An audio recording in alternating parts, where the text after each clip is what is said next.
Hello, welcome to Painting with Jasmine Rampal Art. I'm Jasmine and today I want to make a winter landscape. So I'm going to be creating something that looks a little bit like this, and I hope you'll join me for this process. To do this, I have here a Strathmore watercolor card. It's 140-pound cold pressed, and I ordered these cards from Amazon in sets of 100 because I make lots of watercolor cards. I have it taped down to a board. The board it's just really it's actually basically a little acrylic painting board, and I have it taped down with some painter's tape. I'm going to be using some salt. This is kosher salt. You can use table salt, that will work just fine. Got some water, got some paper towel. For the paint brushes today, I'm going to be using a number of round brushes. I'll be starting with a number 10 round, and I will be using a 0, a 2, and a 4. I also have handy a pencil and an eraser. For my paints, I use Windsor Newton Professional Level. Their Cotman brand works well. It's a student level, and any paint you really want to use is just fine. I would recommend that you use good quality paper in order to get the results that you're satisfied with. All right, so let's get started here. To start this process, I'm going to just do a water wash on my paper. I've got my large brush here and I'm just soaking it with water, and I'll just run back and forth along the paper, and I'm looking for the sheen to know, the sheen of the light to know that my paper is indeed saturated. I'm putting on enough water that I can see the sheen, but not so much that it's running off the page. I want it saturated enough that I can see the absorption of the water into the cotton paper. By what happens is that my paper begins to bulge out just a little, which is why it's good to have it taped down. Good, that's nice and wet. I can begin to apply color. I'm going to start with Cobalt Blue, and I'm just going to run it along the top here. That's quite thick, but it's watery enough that it's doing its job. As I tilt the paper, it's running down the paper. I'm just going back and forth with my brush in straight lines. If you find some runs off the bottom, just grab yourself a little tissue, and you can always soak up the sides of the paper with some tissue. Or you can do the same with a dry brush. All right, I'm cleaning my brush off, and I'm going now into my, this is Permanent Rose, and I'm going to put some on my brush, and I'm just going to put a little ribbon of rose here and there on the paper. Cleaning my brush off, reaching into Prussian Blue, and just going to add some of that nice dark color and run it down the paper. Cleaning my brush a bit, still has a little blue on it, and carry that on down to the bottom. Now I'm reaching into my indigo, putting it right there in the Prussian Blue, and I'm even going to add a bit of Payne's gray, and I've made a very dark color, and I'm bringing that into the top and into a few of the areas here. Try not to be too finicky where it goes. I'm cleaning off my brush because the bottom third of the page is basically going to be snow, not sky, and so I want it to be not as dark. All right, there we go. I'm just going to let that run down a bit. That looks quite dramatic, and that's what I'm going for. Once I've let the paint run down the page a little bit, what I'm going to do is I'm going to be grabbing some salt and I'm going to sprinkle some salt on. So I like the look right now, so I'll stop what I'm doing and I'll sprinkle some salt on. I've just got a little pinch, and from up high I'll scatter it. Ultimately this salt is going to be snowflakes. I don't want to pour it on in big clumps. I want the salt to be slightly spread apart, which is why I went from up high. Now the only thing I can do is for the salt work to take effect, is to wait and let it dry naturally. And so I'll turn off the camera, but before I do, I'll show you what I'm aiming for. And that's what happened when I applied some salt. Okay, I'll be back once this is dry. All right, this is all dried up and I've rubbed off the salt and we have this lovely little snowflake effect. How pretty is that? All right, I'm reaching for my number 0 round brush and I'm going to start making some trees. So I want a very diluted mix of this blue with the Payne's gray in it. So basically this was the indigo, the Prussian, and the Payne's gray. So you could just use Payne's gray, you could just use blue. The main thing is that I want it to be very diluted. And what I'm going to do is I'm going to start doing some very small little trees in the background, just pulling down to give it the shape of a tree. And once I have the shape of a tree, I am cleaning my brush and going right underneath that tree and running my brush along so that it kind of looks like the tree is kind of melding into the snow there. I'm going to zoom in closer and do another one. All right, I better move this over for you. There we go. All right, same color. And I'll do one right here. So I'm just pulling down to give the shape of a tree with my brush. And then I'm cleaning my brush off and now it's just got water on it. And I'm just running that along the base. Now I'm going to do a whole bunch of these along here, the same color on time lapse.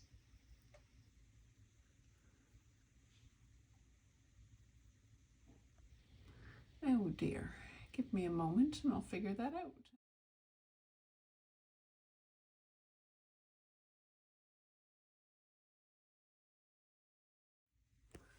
So I have a whole bunch of little trees now that are very, very faded, to giving them the look that they're in the background.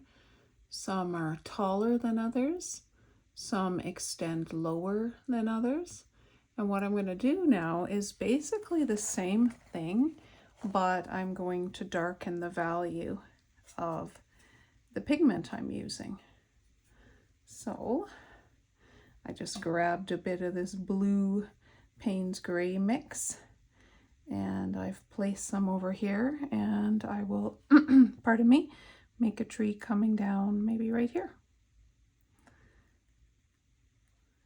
And I'm just pulling my brush down and outwards to kind of create the shape of what a tree might look like. There's lots of YouTube tutorials for how to create a tree if you want to experiment with some first. And then running that along so that it fades out into the snow. All right, I'm going to do another one. And then, as I did before, I'll do a couple on time lapse. I think I'll do one way over here because this is wet. I don't want it to go into this wet region here.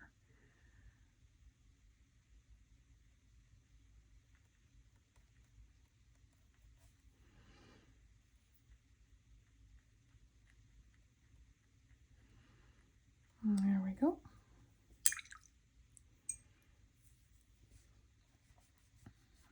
that and stretch it out.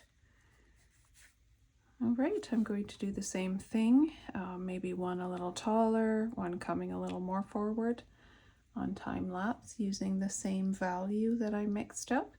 These are quite a light value and these are a little darker.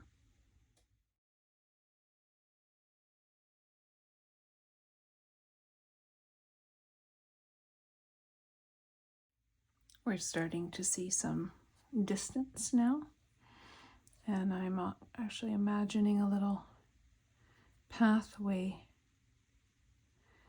kind of emerging through the snow, and like so.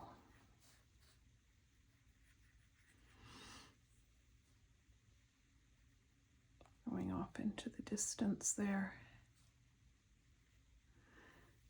Got a little pink on there, but that's too bright for me. Dull it down with some water.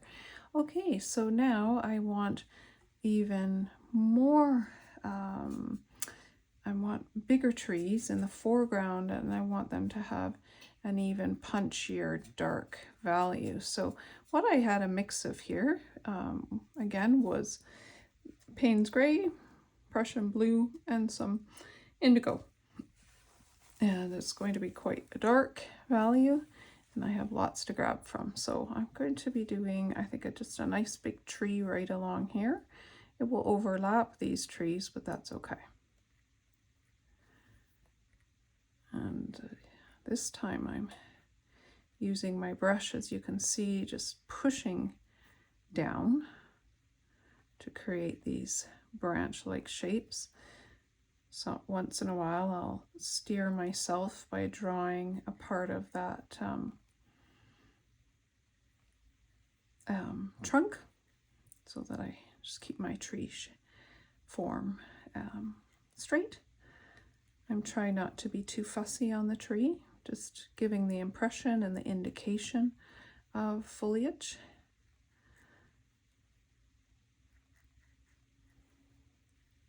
Oh, that's a beauty. Okay, I think what I'll do is I'll clean this brush. I'm still actually with the 0.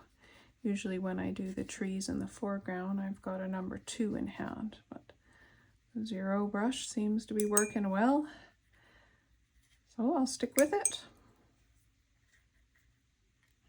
All right, there's another one.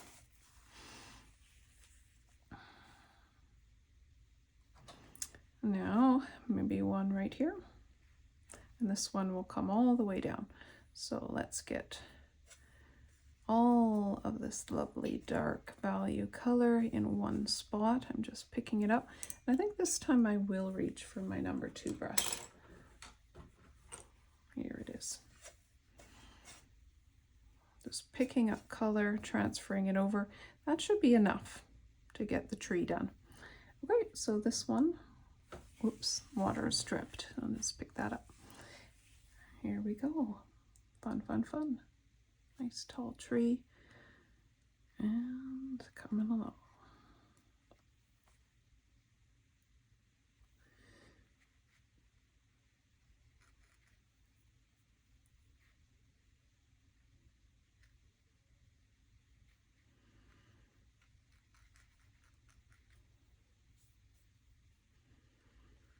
I love a winter scene. Sometimes I'll put snow on the trees as well. I think this time I'm not going to. I'm just going to leave them as though maybe, you know, it's the snow melted off them, and or there just hasn't been enough snow just to stay on the branches. There's some on the ground, obviously.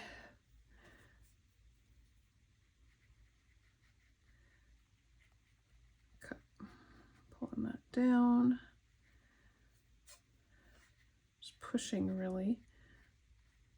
the brush downwards and letting it form these marks that my brain is reading as branches. That's what's happening. Make a line there, a line here.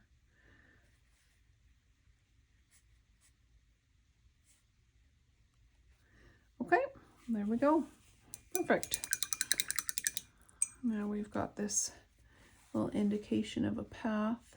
I've got a bit of that pink, mixing it with a little bit of the blue. Lots of water in my brush, and I'm just gonna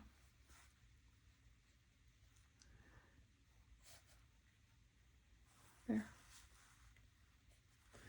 Give more of an indication of a path going off in the distance. However, it would be more blue as it goes back. Not so much pink. Good. I feel like that's too dark, so I'm just running my brush along it and dabbing up some tissue. And we'll let it just fade off back there. That's better. It's kind of a mystery what's happening back here. All right, now, honestly, this could be the end of the card. It is very pretty, but I'm going to go back to my number 0, and I'm going in white gouache right now. And I'm getting it nice and thick and wet, kind of like a whiteout, if you remember using whiteout. That's kind of the consistency I'm looking for, and I'm just going to make a nice little star right here. A Christmas star feeling. All is calm, all is bright. Do the star, I'm just pulling outwards with my number 0 brush. Pulling down now.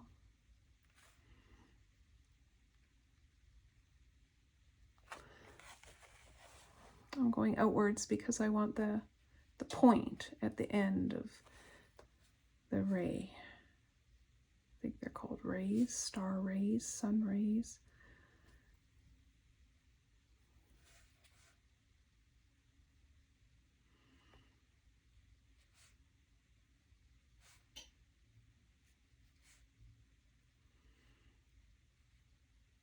This adds to the magic of the scene.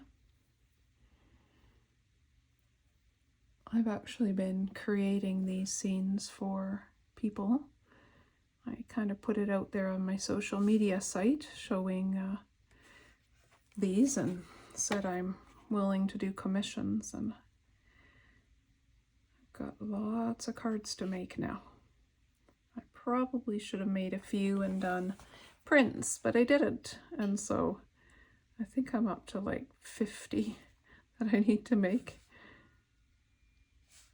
So I will be very busy, and I'll really master the techniques as well. Each time I do one, I change it up a bit and add something new to keep it interesting. Okay, so what I have been adding is a little deer to a lot of them. So if you feel like you want a little more, I'll pop a little deer in there. I'm not going to this time. I'm going to get my number 4 brush and bring it into that white gouache again. And I want it thick enough that it's like a cream consistency, like the cream you put in your coffee, half and half. And I'm just splattering it onto this paper so that I get lots of snow or stars, whatever the mind wants to read it as. How pretty is that? And I'm going to sign it.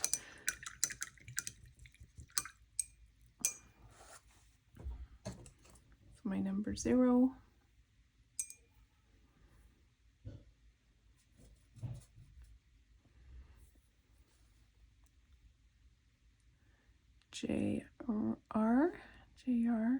Jasmine Rempel. Thank you for painting with me. I hope you've enjoyed this little scene. Next what I would be doing would be taking off the tape. But I have learned that it's very good to blow dry it. Oh, this is coming off nicely. Actually, won't blow dry it this time. Often I will blow dry the tape first to get it heated so that the so that the paper won't rip. There's nothing, it's kind of stinky if you've worked really hard on something and paper rips. Look at that beautiful white border. That just stands out so nice. This is one of my favorite parts. It's kind of the ta-da moment. Sometimes I'll use silver, metallic silver, to do the star as well. So there we are. A beautiful card to give someone at Christmas time or any time in the winter to bring some cheer. Thank you for joining me. You can find me as well on Instagram at Jasmine Rempel Art. You can shoot me a message on my Facebook, Jasmine Rempel. Please leave a comment. Let me know what you like about this. I'm learning how to do tutorials and I'd love feedback. Also, subscribe to my channel if you want to see more.